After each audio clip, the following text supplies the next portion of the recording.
네, 이슈앤피플에서는 의대 증원과 관련해서 찬반 양측의 의견을 들어보고 있습니다. 지난 월요일에는 의대 증원을 반대하는 쪽의 입장을 들어봤고요. 오늘은 김윤서울대 의과대학의 의료관리학과 교수를 모시고 의대 증원 창선 쪽의 입장을 들어보도록 하겠습니다. 네, 안녕하십니까? 네, 안녕하십니까? 네.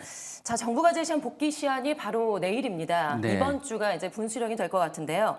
일단 오늘 나온 소식부터 좀 알아보면 전국의 의과대학에서 학생을 수용할 수 있는 규모에 대해서 네. 350명이라고 이번에 밝혔습니다. 네. 정부가 제시한 최소한의 2,000명과는 상당히 이제 괴리가 있어 보이는데요. 의대 증원을 찬성하는 가장 큰 이유와 현실적으로 가능한 그 의대 증원 규모는 얼마라고 보시는지요?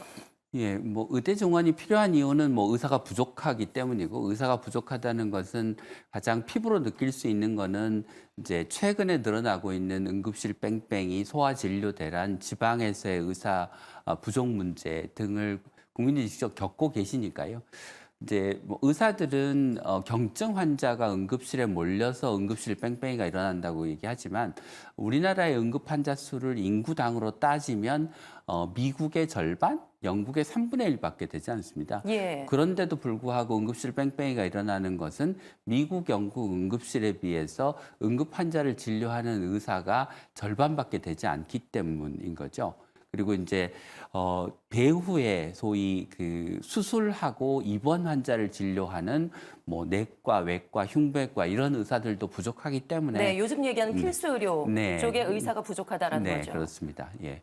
그래서 이제 정부가 2,000명을 늘리기로 했는데, 그 2,000명이라고 하는 숫자를 결정한 것은 크게 두 가지 이유입니다. 예, 예. 하나는 작년에 대학들을 대상으로 해서 현재 교육 여건에서 더 받을 수 있는 학생 수가 얼마냐라고 조사를 해서 그 숫자를 모았더니 2,100명이 조금 넘었고요. 예. 그다음에 이제 정부가 추산하는 의사의 부족분이 현재 한 의사가 5,000명쯤 부족하고 2030년까지 한 10,000명쯤이 부족하기 때문에 한 15,000명 정도를 늘려야 하는데, 일단 2,000명씩해서 5년간 10,000명을 늘리겠다고 결정을 한 겁니다. 예. 그런데 그 발표가 이제 올해 작년 말 올해 초에 의과대학들이 모인 모임인 의과대학 협의회라고 하는 게 있는데, 거기서 이제 350명이 적정 규모다라고 하는 발표를 이제 또 했습니다. 그래서 그러니까 숫자가 바뀐 거네요.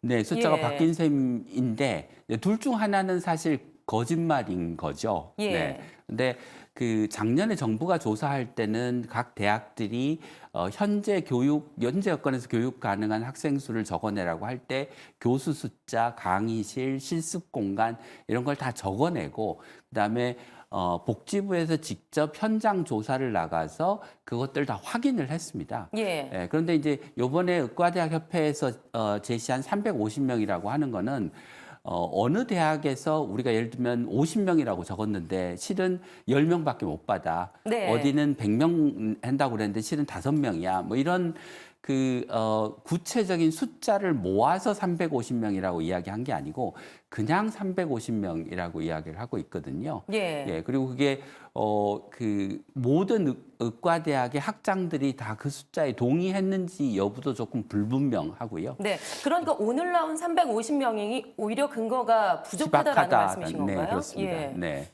그러면 현실적으로 의과대학에서 지금 2,000명을 수용할 수 있는 준비가 다 되었다고 보세요? 저는 가능하다고 생각합니다. 이제 첫째, 교수는 임상 교수 한 명당 학생 숫자는 우리나라가 1.6명밖에 안 됩니다. 그러니까 예. 일반 대학은 교수 한 명이 21명의 학생을 가르치거든요. 그러니까 엄청난 차이죠. 예, 예. 그리고 미국이나 유럽에 비해서도 교수가 작은 편이 아니고요. 문제는 뭐 해부학, 생리학, 생화학 이런 걸 가르치는 기초의학 교수는 부족합니다.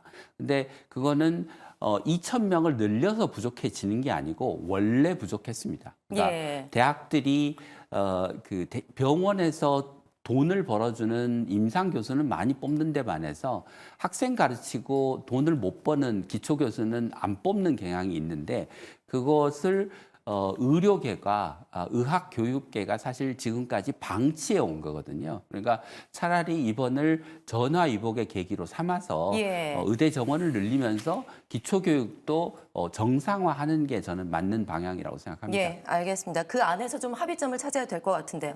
지난 월요일에 저희 반대 측의 네. 입장을 들어봤습니다. 의대 증원보단 그런데 배분의 문제가 중요하다. 네. 앞으로 시스템의 문제가 중요하고 정책이 근데 당장 상당히 미비하다. 이런 상황에서 숫자만 늘리는 것은 의미가 없다라고 이야기를 했습니다. 네. 그러니까 필수 의료를 늘리기 위해서는 어떤 정책이나 시스템이 뒷받침이 돼야 된다라는 의견이신데 네. 이 부분 좀 어떻게 보시는지요?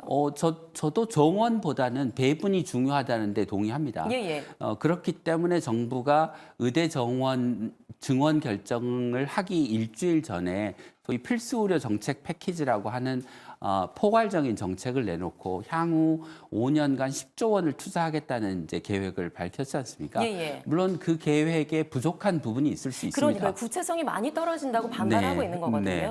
그런데 그러면 의사들이 들어와서 그 정책을 보다 정교하게 만들기도 하고 구체적으로 어떤 정책을 어떻게 개선하면 좋을지에 대한 제안을 하면 좋은데 예. 그런 제안을 하지도 않고 병원을 떠나서 파업을 하고 있고 무조건 철회하라고 하니 그러면 의대 증원 정책도 철회하고 정부가 내놓은 필수 의료 정책 패키지도 철회하면 지금 제대로 치료받고 있지 못한 응급 환자, 소아, 지방의 환자들은 뭘 어떻게 하라는 이야기인지 의문이고요. 그다음에 먼저 정책을 고쳐야 한다는 것도 사실 논리적으로 맞지 않는 게 현재 증원 결정한 것은 2025학년도에 신입생을 받는 겁니다. 예, 예. 그러면 그 학생이 의과대학을 졸업하는 시기가 2031년이거든요. 꽤 오래 걸리는 거죠. 그 사이에 정책을 발전시키고 더 잘 만들면 되는 거지. 정책이 다 최선의 정책이 만들어진 다음에야 우리가 의대 증원에 동의할 수 있다라고 하는 거는 예. 의사들은 아주 조그마한 위험도 감수하지 않겠다라는 이야기로밖에 들리지 않습니다. 예. 필수 의료도 당장 문제고요. 그리고 지방 의료 공백도 상당히 심각한 상황인데 그래서 지금 대안으로 나오고 있는 것이 공공의대, 공공의료 시스템 정립 이야기가 많이 네, 나오고 있습니다. 네. 그런데 지방에서 대학을 나와서 지방에서만 근무할 수 있도록 뭔가 강제적인 의무적인 규정이 뒤따라야 될 것 같은데요. 네. 이 부분에 대한 이야기도 좀 나오고 있을까요? 사실은 그 지방 출신의 학생이 지방의과대학을 나오면 대개 한 70% 정도는 그 지역에서 근무합니다, 현재도. 아, 현재요? 예. 근데 마치 지방의과대 학생들이 졸업하고 수도권으로 다 빠져나가는 것처럼 보이는 것은 원래 수도권 학생이 지방의과대학에 많이 다니고 있기 때문에 졸업한 다음에 다시 자기 원래 살던 곳으로 되돌아가는 것 때문에 생기는 착시 현상이지. 예. 그러니까 문제는 뭐냐면 지방의과대학, 지방 출신을 뽑아야 될 지방의과대학들이 그냥 성적만 보고 성적이 좋은 수도권 학생들을 많이 뽑아서 생긴 문제인 거죠. 예. 그래서 일단 지역 인재 전형의 비율만 높여도 예. 지역의 의사 부족 문제를 일정 부분 해결할 수 있습니다. 네. 예, 그런 부분도 좀 더 구체적으로 네. 정립이 좀 돼야 될 것 같습니다. 그리고 국민들이 사실 이번에 의대 증원과 관련해서 많은 분들이 사실 찬성을 하셨지만 이렇게 되면은 내 의료비가 증가하게 되는 거 아닌가, 네. 부담되는 거 아닌가, 네. 또 걱정하는 분들이 많으시거든요. 네. 이 부분에 대한 문제는 없을까요?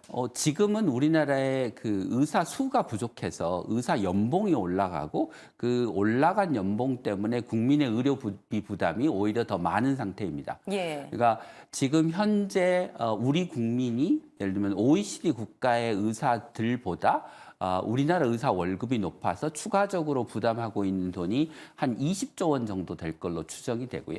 그러면 이게 전체 건강보험 진료비가 연 한 100조가 좀 넘는데 그러면 한 거의 20% 가까운 돈을 보험료와 진료비로 국민들이 더 부담하고 있다는 뜻이거든요. 예. 또 의사협회는 의사가 늘어나면 의사가 이제 보는 환자, 뭐 하는 수술, 검사 이런 것들이 늘어나기 때문에 의료비가 늘어난다 이렇게 주장을 하는데요. 만약에 그렇게 의사 숫자와 의료비 사이에 기계적인 비례 관계가 존재한다면 우리나라보다 의사가 많은 OECD 국가들은 우리나라보다 의료비가 더 높아야 하거든요. 네. 그런데 2022년 기준으로 우리나라보다 의사가 1.7배 많은 OECD 국가들의 의료비 평균은 GDP 대비 9.3%를 쓰고 있어서 9.7%를 쓰고 있는 우리나라보다 오히려 더 적습니다. 예. 그러니까 의사 숫자보다 더 중요한 것은 의료 정책을 어떻게 만드느냐, 의료 제도를 어떻게 짜느냐의 문제인 거죠. 국민들을 위해서는 그러니까 뺑뺑이 도는 응급 환자를 위해서 아침부터 소아과에 가서 줄 서는 아이들과 엄마들을 위해서는 의사를 늘려서 잘 서비스를 받게 하고 낭비를 줄여서 의료비를 적정 수준으로 관리하는 게 목적이지. 예. 의료비가 조금 늘어날까 봐 두려워서 의사 늘리지 말고 국민들은 필요한 의료 서비스 못 받아도 괜찮아라고 하는 게 정부가 취할 입장은 아니고 더구나 의사들도 그런 얘기를 할 건 아니라고 생각합니다. 예, 알겠습니다. 앞서 말씀드린 대로 이번 주가 분수령이 될 것 같습니다. 우리 환자 국민의 피해가 좀 덜하도록 하루빨리 좀 협상이 이루어지기를 바라겠습니다. 지금까지 김윤 서울대 의과대학의 의료관리학과 교수와 함께 이야기를 나눠봤습니다. 고맙습니다.